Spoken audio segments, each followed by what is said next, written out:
오늘 본문 말씀은 창세기 2장 10절에서 14절 말씀입니다. 창세기 2장 10절에서 14절. 강이 에덴에서 발원하여 동산을 적시고 거기서부터 갈라져 네 근원이 되었으니 첫째의 이름은 비손이라. 금이 있는 하윌라 온 땅에 둘렸으며 그 땅의 금은 정금이요 그곳에는 베들리엄과 호마노도 있으며 둘째 강의 이름은 기혼이라. 구스 온 땅에 둘렸고 셋째 강의 이름은 히데겔이라. 아수르 동편으로 흐르며 넷째 강은 유브라데더라. 이는 하나님의 말씀이니라. 아멘. 오늘 땅과 사수라는 제목을 가지고 말씀을 참고하려고 합니다. 오늘 본 말씀 보니까 에덴으로부터 한 강이 흘러나와서 네 갈래로 갈라졌다고 되어 있습니다. 이 원문을 중심으로 볼 때에 에덴으로부터 강이 하나의 강이 흘러나왔다고 되어 있습니다. 에덴 안에서, 즉 에덴 동산 안에서 에덴 중심으로부터 강이 하나가 흘러나왔습니다. 근데 에덴 동산 밖으로 나갔을 때는 강이 몇 개라는 거죠? 네 갈래로 나뉘어 찢겼다는 거예요. 에덴 동산 안에서는 분명히 하나의 강이었는데 에덴 동산 밖에서는 네 개의 강으로 찢겨졌습니다. separated 됐습니다. 완전히 나눠졌어요. 자, 그러면 왜 에덴 동산 안에서는 하나의 강인데 에덴 동산 밖에서는 네 개의 강으로 찢겨졌을까? 왜 나뉘어졌을까라는 고민을 해보게 됩니다. 오늘은 이 에덴 동산의 어떤 강의 의미들과 그리고 여러 가지 해석들을 찾아보는 게 아니라 4라는 숫자에 좀 관심을 두려고 합니다.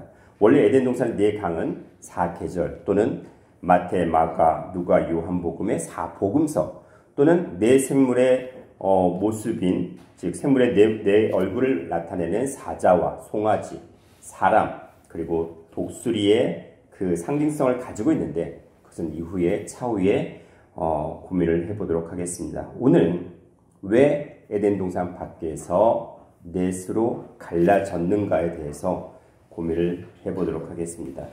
우리가 이 땅을 생각할 때에 땅의 완전수를 몇이라고 얘기를 하죠?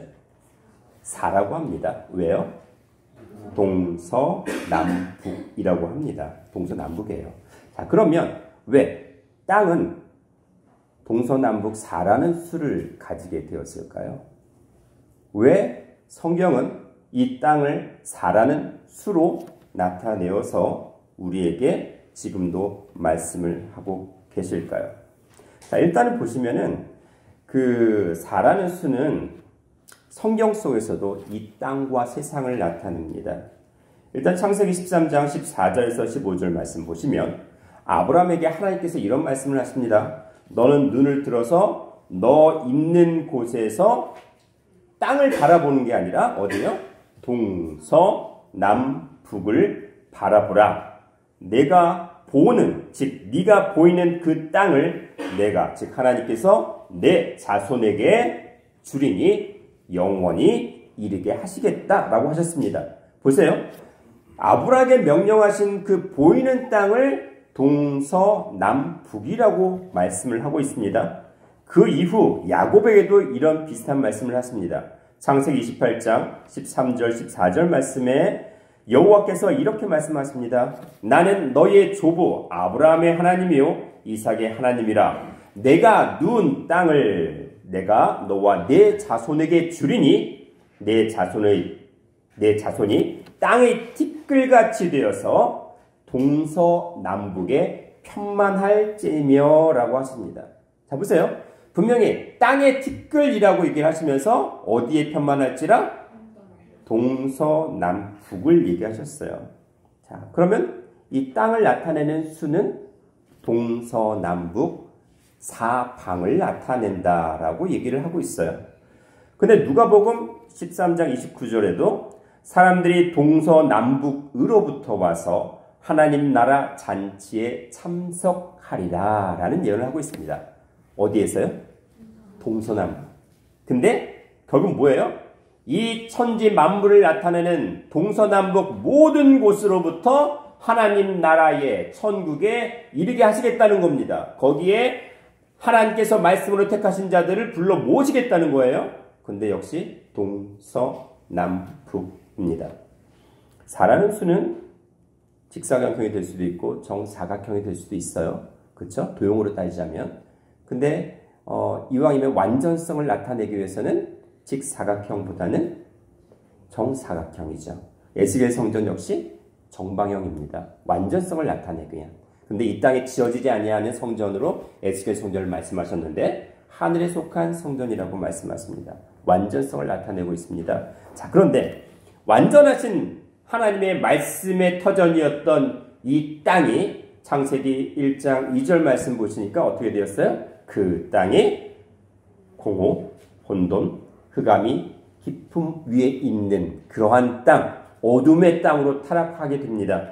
즉, 이 땅을 나타내는 말씀은 뭐냐면 보이는 땅을 통해서 우리가 이 땅 위에 살고 있는 우리 심령 마음밭을 상징화시켜서 나타내고 있는 것으로 또한 동서남북 또는 땅으로 얘기하고 있습니다.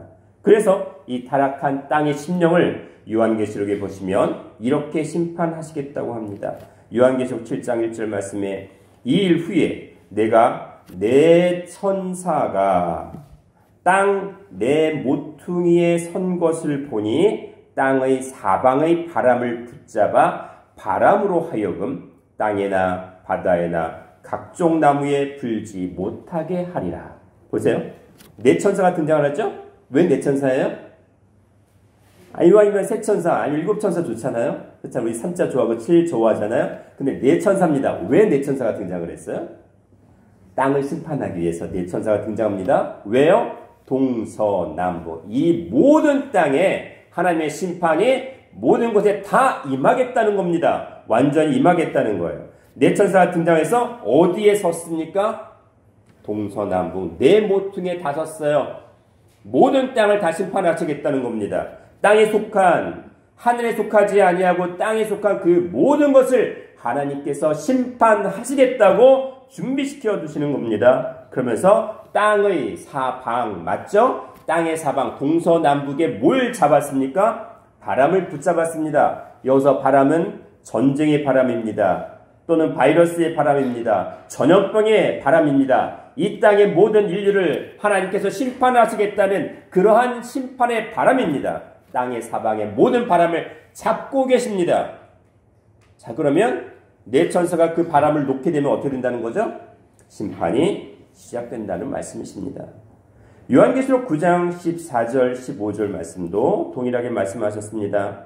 나팔을 가진 여섯째 천사에게 말하기를 큰 강 유브라데에 결박한 네 천사를 놓아주라 하매 네 천사가 놓였으니 그들은 그 연, 월, 일, 시에 이르러 사람 3분의 1을 죽이기로 예비한 자도 있더라 했습니다.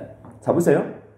큰 강 유브라데에 결박되었던 네 천사입니다. 그 천사가 결박되었던 네 천사예요. 그렇죠? 요한계시록 7장에 등장했던 결박된 네 천사를 놓아주면 어떻게 된다고요? 그 천사가 내 바람을 잡고 있었던, 내 모퉁이의 바람을 잡고 있었던 네 천사가 어떻게 하는 겁니까? 이 땅의 인구 3분의 1을 멸절시키겠다고 하시는 겁니다. 심판입니다. 타락한 땅이 하나님의 심판을 받아서 네 바람, 네 천사, 결국 또 다른 심판의 의미로 4가 등장을 하고 있습니다. 우리가 그 죄라는 말을 한자로 쓸 때 어떤 한자를 쓰나요? 네, 한자. 죄를 나타내는 한자가 있습니다. 죄를 나타내는 한자. 네, 무슨 죄라고 합니다. 무슨 죄. 네, 죄자라는 음가를 가지는데 허물죄라는 한자가 있어요. 허물죄. 제가 일단은 뽑아왔어요. 원래 석판을 하려고 했는데 좀 그렇고. 보세요. 보시니까 이게 허물죄예요. 허물죄. 자, 허물죄를 보시면 여기 맨 위가 뭘까요? 이거를 일반적으로는 뭐 우들머리한 말도 쓰는데 넉사자라고 얘기하기도 합니다. 넉사예요. 네 가지라는 거죠. 그렇죠? 네 가지예요. 근데 밑에 있는 건 뭐예요? 아닐 비자예요. 아니다라는 거예요. 그릇됐다는 거예요. 잘못됐다는 겁니다. 그 네 가지 잘못된 것, 아닌 것이 바로 허물죄라는 한자로 구성이 되어 있어요. 이것이 바로 허물죄예요. 네 가지 아닌 것. 자, 그럼 성경에서 네 가지 아닌 것이 무엇이냐면 첫 번째, 불법입니다. 불법. 요한복음 4장 24절과 요한일서 3장 4절 그리고 8절 9절 말씀에 보시면 예수 그리스도를 하나님 아버지로 믿지 않는 그 모든 것이 죄라고 되어 있어요. 근데 그 죄가 바로 불법이다라고 명령을 하고 있습니다. 바로 불법이에요. 예수님을 창조주 하나님 아버지로 믿지 않는 그 죄, 그 죄는 바로 불법이다라고 요한일서 3장 4절 그리고 8절 9절에서 말씀하고 있습니다. 불법이 첫 번째 죄예요. 두 번째 불의입니다. 불의. 요한일서 5장 17절 말씀에 모든 불의는 사망에 이르는 죄라고 말씀을 하고 있습니다. 모든 불의. 즉 의라는 것은 오를 의자라는 것은 어린 양 대신 하나님이 내 삶의 주인이 되지 않는 그 모든 것들이 바로 불의입니다. 불의. 그래서 두 번째는 불의. 세 번째는 뭡니까? 불선입니다. 불선. 선. 야고보서 4장 17절 말씀에 선을 행할 줄 알고도 행치 아니하면 죄라고 얘기하고 있습니다. 행할 줄 알고도 행치 아니하는 것. 분명히 말씀을 들어서 그 말씀대로 살아야 되는데 그 말씀대로 살지 않는 그 모든 것들은 다 불선이라고 말씀을 하고 있습니다. 자, 네 번째 불신입니다. 불신. 로마서 14장 23절 말씀에 믿음으로 쫓아 하지 아니하는 그 모든 것들이 다 죄라고 얘기하고 있습니다. 네 가지 아닌 것들, 옳지 않은 것들이 뭡니까? 불법, 불의, 불선, 불신. 이 네 가지 아닌 것들이 바로 죄라는 겁니다. 근데 왜 네 가지예요? 왜 네 가지예요? 왜 허물짓자는 넉사자를 썼을까? 예? 7가지일 수도 있고 3가지일 수도 있는 거 아니에요? 왜 4가지를 썼을까요? 왜 4가지 허물죄를 써서 4가지 아닌 것이라고 얘기를 했을까요? 그쵸? 모든 소리는 다 뜻이 있다고 되어 있습니다. 이 땅의 모든 것들을, 죄악을 나타내는 것들이 바로 4라는 것을 나타내는데 결국 이 땅의 모든 죄악을 4가지, 즉 4가지로 압축한 거죠. 그쵸? 그렇다면 이 땅에 살고 있는 땅에 속한 땅의 생각에, 땅의 사상에, 땅의 모든 풍조와 그 다음에 일어나는 모든 파도와 같은 것들을 그렇게 휩쓸려서 사는 그 모든 내 마음 심령력도 뭐예요? 4가지 죄, 허물죄에 속해 있다는 겁니다. 내 마음 심령 밭들도 4가지에 속해 있다는 거예요. 그래서 4라는 거는 원래 완전한 수, 땅의 완전한 수였지만 타락 이후로 죄의 상징인 수가 되었습니다. 땅을 나타내는 완전수가 되었어요. 완전한 죄를 범하는 수가 되어버렸습니다. 그래서 이 땅 4가지를 사함받기 위해서 어떻게 됐어요? 4가지를 회복하기 위해서 어떤 과정을 거쳐야 되나요? 왜요? 자, 지금 우리는 어떤 기간에 속해 있나요? 사순절이라는 그러한 기간에 우리 신앙생활을 하고 있는 가운데 있습니다. 자, 사순절은 4 곱하기 열순자 써서 40을 나타내는 게 사순이죠. 그렇죠? 예수께서 부활하시기 직전 그리고 예수의 순환을 당하는 그 모든 기간을 40일 기간 동안 미리 준비하고 예수님의 부활과 변화를 준비하는 기간입니다. 그런데 보세요. 40일이라고 하는 것은 어떤 수로 등장을 해요? 일단은 구약에서 40일 먼저 등장했던 사건이 있습니다. 그 전에 노아의 홍수, 비가 하늘 위에서부터 땅 밑으로부터 모든 물이 솟구쳐 나와서 심판을 했던 기간이 40주야를 밤낮으로 비가 퍼부었습니다. 왜 40일 동안 퍼부었습니까? 4라는 수를 어떻게 하기 위해서? 심판하기 위해서 4에다가 10이 곱해진 겁니다.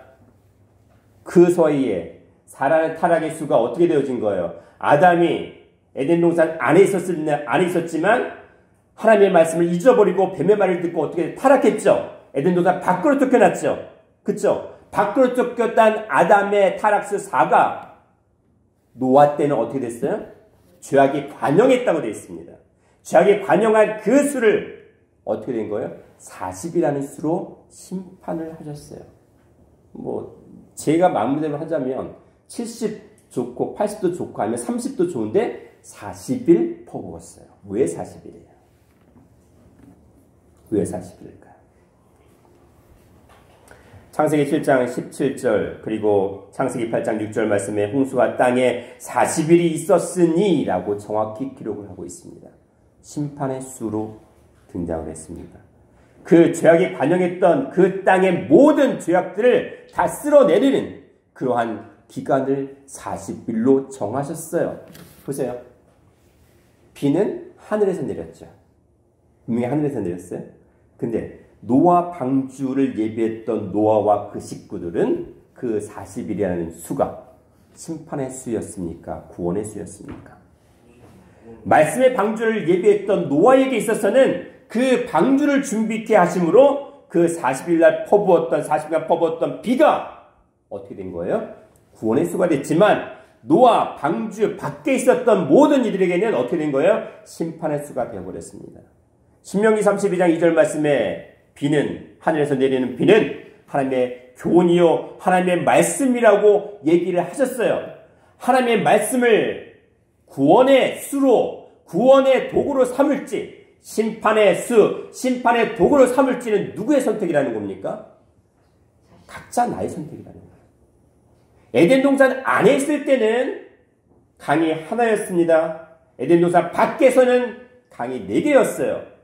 노아 방주 안에서는 그 40이라는 수가 구원의 수가 됐지만 노아 방주 밖에서는 심판의 수가 되었습니다.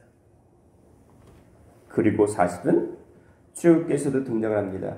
출애굽기 24장 18절, 34장 28절 등등에도 모세가 40일 동안 금식 기도를 했어요. 왜 했죠? 왜 40일 금식 기도를 하게 만드셨을까요? 왜? 이스라엘 백성의 모든 죄를 모세가 짊어지고 죄사함 받게 하는 기간입니다. 그리고 십계명 하나님의 율법을 받는 그 준비 기간이 바로 40일이었던 거예요. 출애굽한 이스라엘 백성의 모든 죄를 짊어지고 하나님 앞에 기도로 준비하면서 그 말씀을 받기 원하는 준비하는 기간이 바로 40일이었어요. 모세에게 있어서. 그 40일 금식 기도가 신약시대 때 누구에게도 적용이 되었습니까? 예수님이에요. 예수님께서 광야에서 40일 동안 밤낮으로 아무것도 물도 떡도 드시지 않은 상태에서 기도를 하셨습니다. 그리고 사단마귀의 시험까지 받으셨어요. 근데 보세요. 왜 기도를 하셨습니까? 죄 없으신 예수님께서 왜 40일 동안 기도를 하셨어요? 우리의 죄를 마태복음 1장 21절 말씀처럼 자기 백성을 저희 죄에서 구원할 자로 오신 예수님이기 때문에 예수님께서 사람으로 오셔서 그 모든 죄를 짊어지시고 40일 동안 그 죄를 죄사함받는 대신 모든 것을 짊어지고 기도했던 기간이에요. 그리고는 시험까지 받으셨습니다. 그리고 말씀으로 승리하셨어요. 그리고 십자가까지 지셨어요. 누구 때문에? 각자 우리. 누구의 죄 때문에? 각자 우리의 죄. 이 인류 역사의 모든 죄악들을 짊어지신 6,000년이라는 그 죄악의 인류 역사의 죄악을 다 짊어지시고 십자가에서 죄사함 받게 하는 사건에 이르기까지 누가 짊어지신 겁니까? 예수님께서 짊어지신 거예요. 그게 40일이에요. 이스라엘 백성이 가나안 땅에 들어갔다가 몇 년? 430년 만에 출애굽하죠. 그리고 출애굽한 이스라엘 백성이 광야 40년이에요. 자, 왜 40년 나오냐면 이스라엘 백성이 12족장에서 그 12족장을 뽑았습니다. 정탐꾼을 뽑았어요. 가나안을 탐자로 보냈습니다. 자, 근데 여호수아와 갈렙을 제외하고 나머지 10사람은 어떻게 했습니까? 하나님께서 찾아두시고 하나님께서 예비해 두셨던 그 가나안 땅을 어떻게 해결했어요? 그 축복받은 가나안 땅을 저주했습니다. 거기에 가나안의 거민들은 다 뭐예요? 거인 같다고 됐어요. 에스겔 굴짝에서 따온 포도 한 송이를 두 사람이 짊어지고 왔죠. 그만큼 축복받은 땅임에도 불구하고 하나님께서 예비하신 그 땅을 어떻게 했습니까? 우리는 그들 보기에 메뚜기 같은 존재다. 아무것도 아니다. 하나님께서 택하신 백성들에게 출애굽하여 정말 젖과 꿀이 흐르는 가나안 땅으로 아버지께서 인도하셨지만 그들은 그 앞에서 그 땅을 저주하고 하나님을 원망하고 다시 애굽으로 돌아가기를 바랬어요. 40일 정탐했던 기간, 그래서 하루를 1년으로 환산해서 40년이라는 심판의 기간을 다시 한번 받게 된 거예요. 심판을 받은 거예요. 그들 출애굽했던 그 본인들, 그 자손들을 제외하고 그 본인들이 40년 동안 광야에서 죽을 때까지, 죽음으로 심판을 받을 때까지 40년을 돌았던 거죠. 심판의 기간이었어요. 그렇죠? 에스겔 선지자가 이 40년이 이제 민수기 14장 33절 34절에 나오죠. 하루를 1년으로 완산한다. 늘어났죠? 자 보세요. 구약에서 4라는 수가 지금 40년으로 늘어났어요. 그죠? 그 중간 과정을 40일이 40년으로 늘어나는 과정을 계속 보여주고 있잖아요. 자, 4라는 수가 점점점 확장이 된다는 것은 그 죄악이 점점점 짙어진다는 거죠. 흑암이 깊음에 있는 것처럼 점점점 짙어지는 거예요. 자, 지금은 어디까지 확장이 됐을까요? 에스겔 선지자가 유다 백성의 죄악을 담당하는데 40일 동안 우편으로 누워 있었습니다. 우편 누워 있었어요. 이스라엘 유다 족속의 죄악을 담당해서 40일 누웠는데 그 40일이 뭐냐면 하루를 1년으로 환산한 40년이라고 말씀하셨습니다. 에스겔 4장 6절이죠. 엘리야 선지자가 하나님의 산 호렙에 이르는 기간이 있습니다. 하나님께서 예비하셨던 호렙산에 오르는 그 가는 기간들이 있어요. 며칠 걸렸을까요? 며칠 걸렸을까요? 당연히 40일 밤낮이 걸려서 하나님의 산 호렙에 이르렀어요. 하나님의 산에 이르기까지 거쳐야 되는 기간이 뭐예요? 40일 밤낮. 우리의 죄악을 사함받는 기간이에요. 어떻게? 그 죄의 대가를 심판받고 다시 하나님의 말씀으로 시작해서 하나님의 말씀에 흐르는 하나님의 신령한 교회, 하나님의 신령한 성산에 이르는 기간이 40일이라고 말씀을 하시는 겁니다. 그게 40일일지 40년이 될지 또는 400년이 될지는 각자 우리의 선택이 되어집니다. 신명기 8장 2절 말씀에 40년 동안 광야길을 걷게 하신 것은 너를 낮추시며, 그러면 그동안 어떻게 했다는 거예요? 이스라엘 백성이? 교만했다는 거죠. 자고했다는 거죠. 너를 시험하사 하나님의 말씀을 의지할지 결국 사람의 생각을 가지고 여전히 불평과 원망을 계속 쏟아낼지를 시험하는 거죠. 그리고 하나님의 명령을 지키는지 아니 지키는지를, 또는 내 마음이 그 중심이 흔들릴지 안 흔들릴지를 알게 하려 하심이라. 그게 40년이라는 기간이었다는 겁니다. 창세기 15장 13절과 사도행전 7장 6절 말씀에 이스라엘 백성이 400년 동안 종노릇하면서 괴롭힘을 당했어요. 와, 400년으로 확장이 됐네요. 그렇죠? 예수님이 이 땅에 예비되었던 기간이 있습니다. 예수님이 이 땅에 오실 거라는 예언의 기간이 있었습니다. 우리가 몇 천 년으로 보죠? 예수님이 이 땅에 오실 것을 예언했던 구약의 기간을 몇 천 년으로 보통 얘기를 하죠? 4,000년이에요. 4, 40, 400, 4,000. 이 땅의 죄악은, 내 심령 속의 죄악들은 점점 더 짙어지고 그 골짜기가 더 깊어져만 가고 있습니다.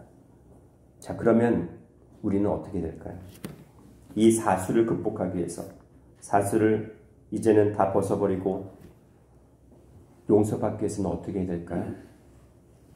자, 아까 제가 분명히 결론을 말씀드렸습니다. 에덴 동산 안에서는 강이 하나, 에덴 동산 밖에서는 강이 넷입니다. 그러면 어떻게 돼요? 우리는 에덴 동산 밖에 있어야 돼요? 안에 있어야 돼요? 사라는 수가 숫자로 보자면 하나의 수로 바뀌면 돼요. 에덴 동산 밖이 아니라 에덴 동산 안에 있으면 돼요.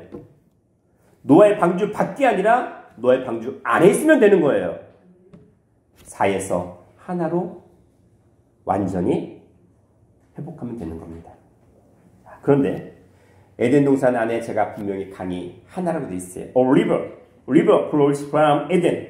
즉 에덴으로부터 하나의 강이 흘렀습니다. 하나의 강만 붙잡으면 되는 거예요. 에덴 동산 밖에 4개의 강이 아니라 그 4개의 강이 흐른 이유는 뭐예요? 이 사라는 동서남북의 모든 만물들이 타락했기 때문에 그것을 소송시키기 위해서, 회복시키기 위해서 4개의 강이 흘렀다는 겁니다. 자, 그러면 4개의 강을 통해서 우리는 어디로 들어가요? 하나의 강이 흐르는 에덴 동산 안으로 들어가면 된다는 겁니다. 말씀이에요. 생명수 말씀이 흐른다는 겁니다. 하나의 강, 즉 생명수의 근원 되신 예수 그리스도를 나타냅니다. 그것이 바로 생명나무로 등장하고 있습니다. 잠언서 3장 18절 말씀에 지혜를 얻은 자는 바로 생명나무를 얻은 자라고 말씀을 하고 있어요. 생명의 근원 되시는 예수 그리스도의 말씀, 즉 지혜의 말씀, 그 말씀만이 우리를 구원하시는 하나님의 유일하신 생명수 강이라는 겁니다.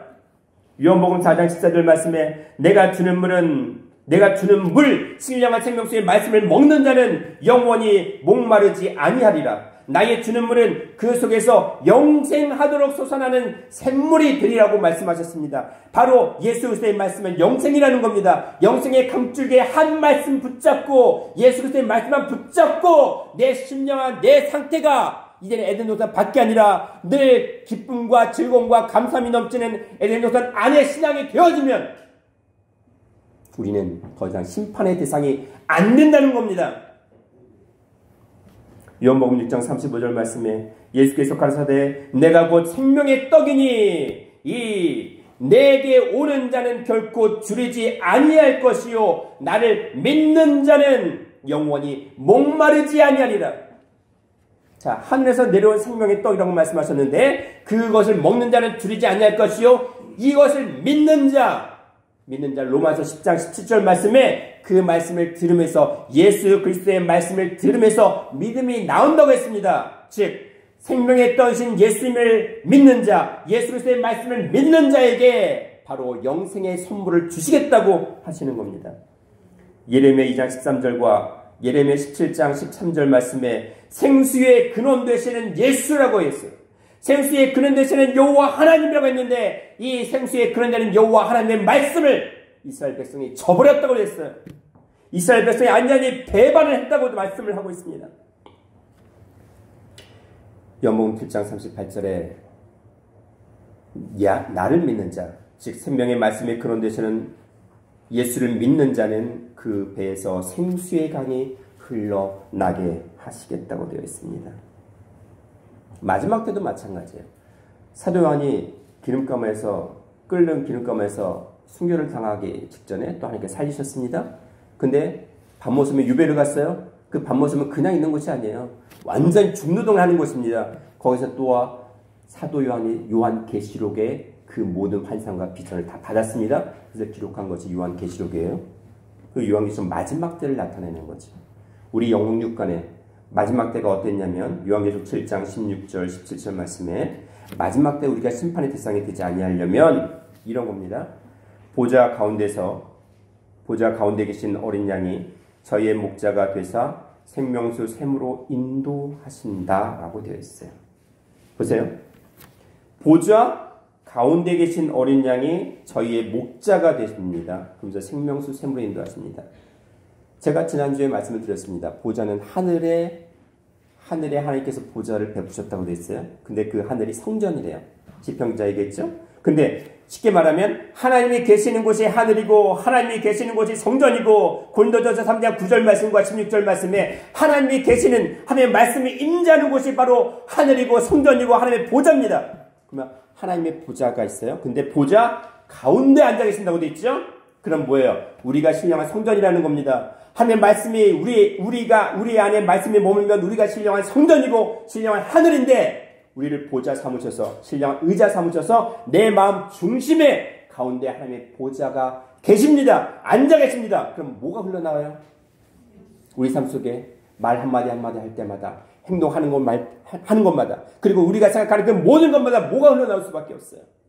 말씀이 내 배에서, 내 배라는 거는 이 실제적인 배가 아니라 내 삶을 통해서 머리에 채워진 게 아니라 내 삶 속에서 각인된 그 생명의 말씀이 흘러나온다는 겁니다. 그렇게 하시겠다는 거예요. 그게 목마르지 아니하다는 표현이에요. 그의 생명수 샘으로 인도하신다는 표현이에요.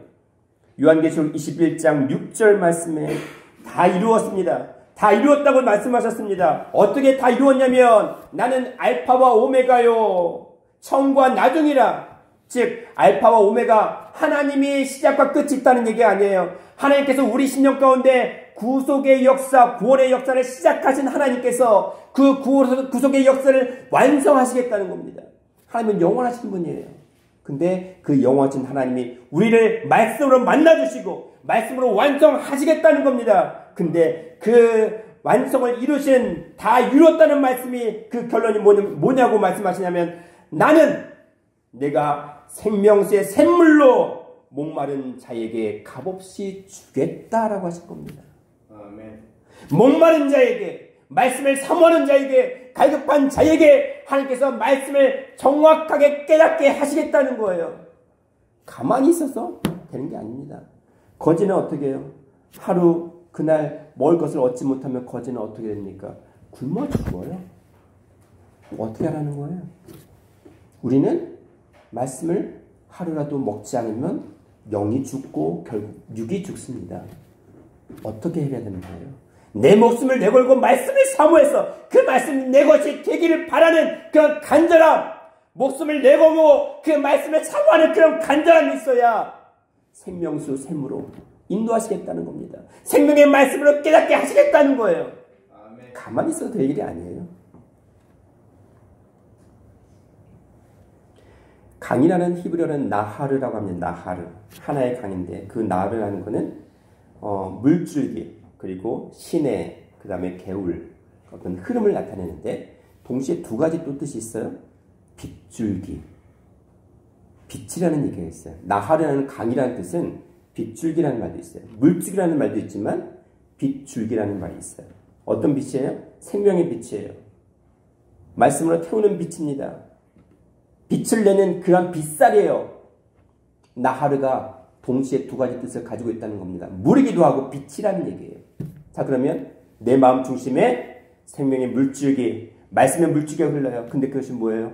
창세기 1장 3절 말씀에 그 타락한 어둠의 땅에 빛이 있으라 하시며 빛이 있었고 생명의 빛이 있겠다는 겁니다. 요한복음 1장 4절부터 5절 말씀에 생명은 사람들의 빛이라, 빛이 어둠의 빛이래. 어둠이 깨닫지 못했다고 되어 있어요. 요한복음 1장 9절에 세상에 와서 각 사람에게 비추는 참 빛이 있었다고 했습니다. 누구에게 비춰요? 각 사람에게, 각자 나에게 비추는 참 빛이 있었어요. 그게 생명의 말씀이라는 겁니다. 요한복음 8장 12절 말씀에 예수께서 말씀하십니다. 나는 세상의 빛이다 라고 말씀하셨어요. 세상의 빛. 이 세상이 어디에? 땅의 빛이에요. 각자 나라는 세상의 빛으로 오신 거예요. 그러나 나를 따르는 자는 생명의 빛을 얻으리라. 사망이 아니라 생명의 빛을 얻게 하시겠다고 말씀을 하셨습니다. 이제 우리는 에덴 동산 4개의 강에 속한 것이 아니라 어디에 속해 있어야 되는 겁니까? 하나의 강이에요. 하나의 강. 그러면 그 하나의 강, 보좌 가운데서 흘러나는 생명수의 말씀을 우리가 받게 되면 어떻게 되냐고 말씀하셨냐면 요한계시록 22장 1절 2절 말씀에 또 저가 수정같이 맑은 생명수의 강을 내게 보이니 하나님과 어린 양의 보좌로부터 나서 길 가운데로 흐르더라. 어디로부터? 보좌 가운데서 생명수의 강이 흘러넘칩니다. 근데 강 좌우에 뭐가 있어요? 생명나무들이 있어요. 강 좌우에 생명나무들이 있어서 12지파 12가지 실과를 맺힙니다. 12가지 실과를 맺히는데 달마다 맺혀요. 달마다 12가지 실과를 달마다 하니까 12호를 따지면 총 몇 가지? 144가지. 신천지가 13만 4천을 얘기하는데 보이는 수 얘기하는 게 아니에요. 내 속에 생명수의 강이 흘러 넘치게 되면 뭐가 된다는 거예요?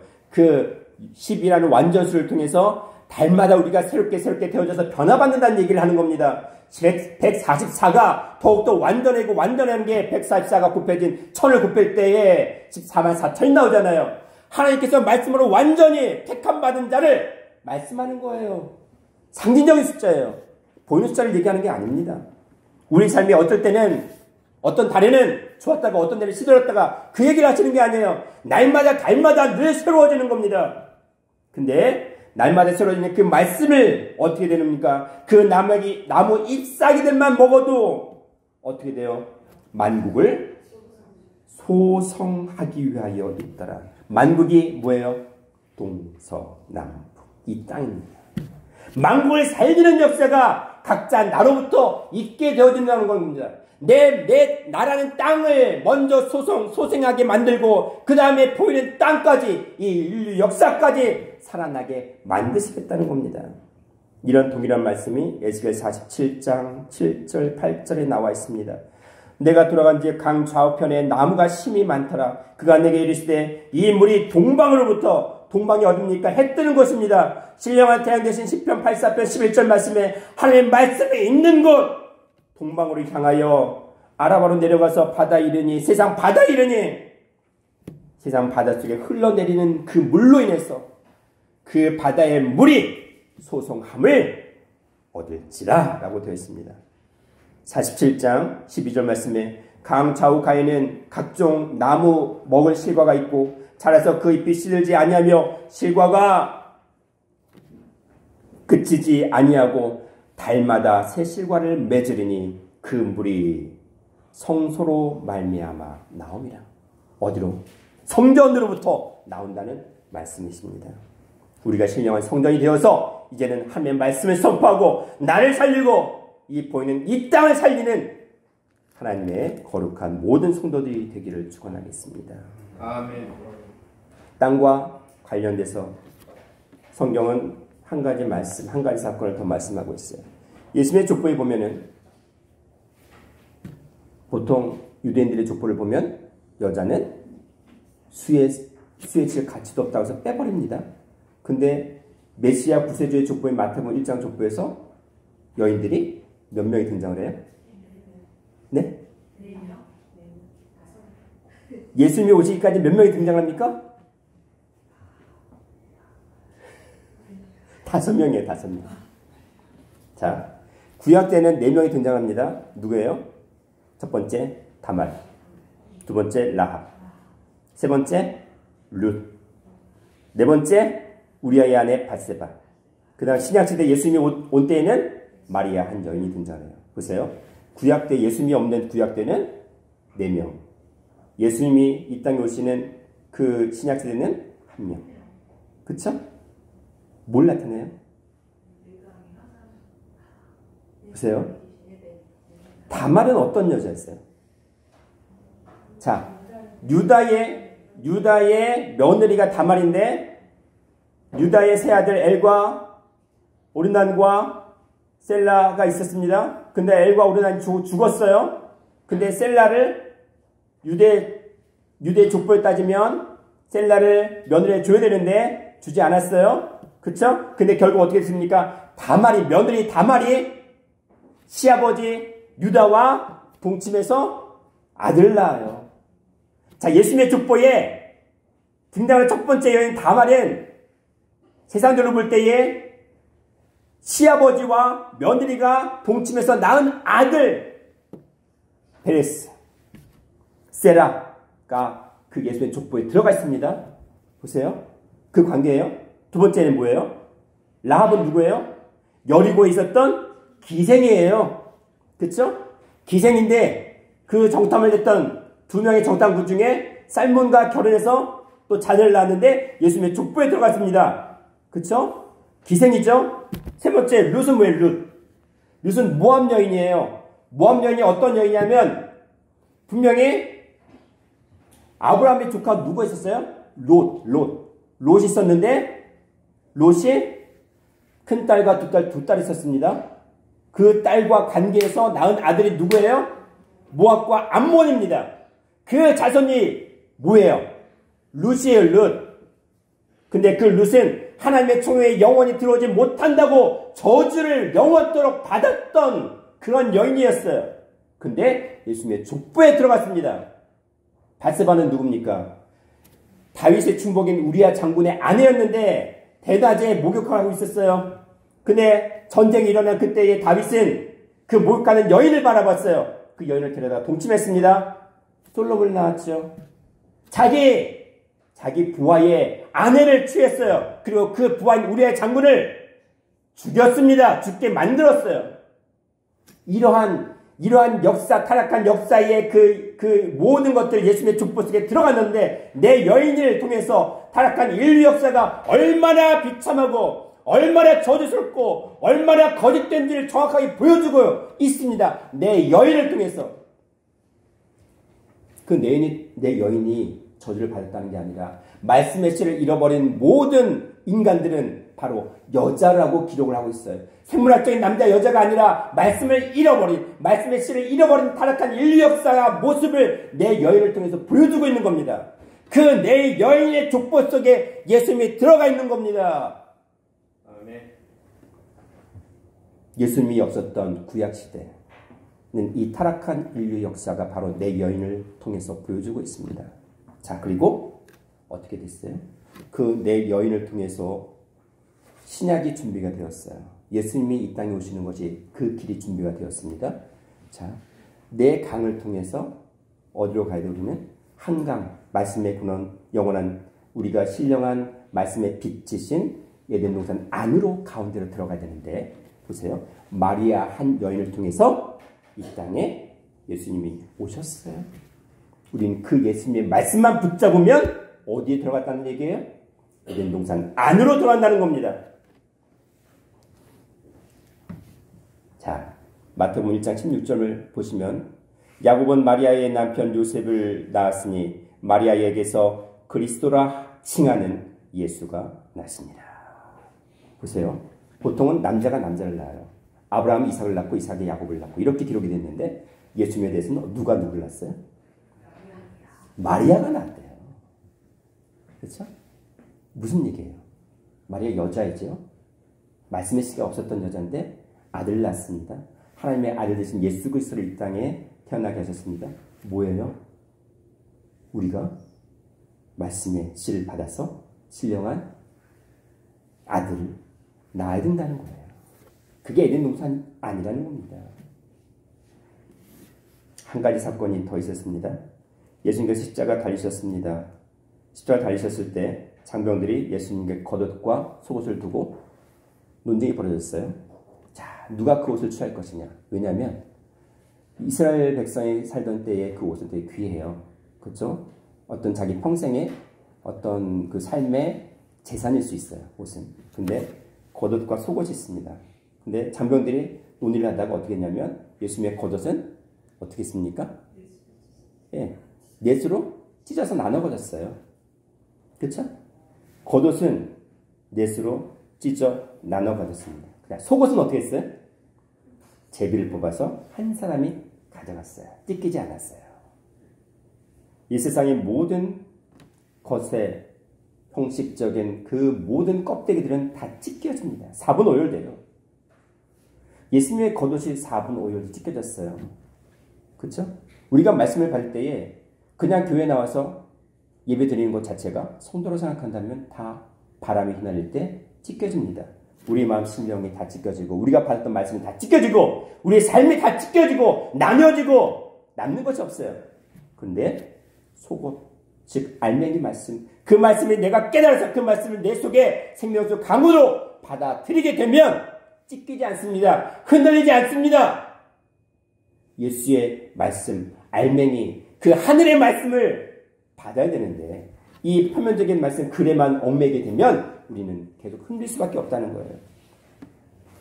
시편 22편 18절 말씀에 내 겉옷을 나누며 속옷을 제비 뽑나이다. 이 말씀이 요한복음 19장 23절 말씀에 군병들이 예수를 십자가에 못 박고 그의 옷을 취하여 네 깃에 나눠 각각 한 깃씩 얻고 속옷도 취하니 이 속옷은 호지 아니하고 위에서부터 통으로 짠 것이라. 그냥 통으로 짠 그냥 옷이에요. 그냥 이게 속에 그냥 하는 거예요. 나뉘지 않습니다. 속옷은. 우리 예수님이 생명의 말씀이고 영원한 생명의 근원 되시는 그런 생명수 되시고 빛이시라면 그 예수님이 사람이 아니라 누구였다는 것? 하나님 아버지였다는 것. 창조주였다는 걸 믿으면 우리의 신앙은 찢기지 않습니다. 하나!